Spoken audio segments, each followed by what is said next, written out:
How do you handle things when you are being met with what you perceive as resistance or judgment or refusal to fill in the blank?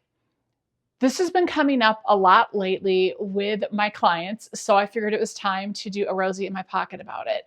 Whether you are a formal leader of other people, whether you are coordinating some kind of work group or a parent, whenever we are inviting people to accept feedback, when we are inviting people to be part of a process, especially when change is involved and there's something new, remember that it is in our human nature to kind of deflect and resist. When it comes to feedback, most of us are not very good at receiving feedback no matter what we say. There's a lot of shame triggers that come up and a lot of deflection, and all kinds of things can happen when we're on the receiving end of growth feedback that's tough to hear. And when it comes to change, we are biologically hardwired to seek out familiarity and comfort. So it is not uncommon that people's initial reaction to change is going to be pushback, not because they're being difficult, but because they're human. And I've had so many conversations with leaders lately that when they are met with that resistance or deflection or defensiveness, they shut down. They stop trying. They go around them. They do it themselves. They give up because they're making up a narrative or assumption about what that resistance, that defensiveness, that hesitancy means.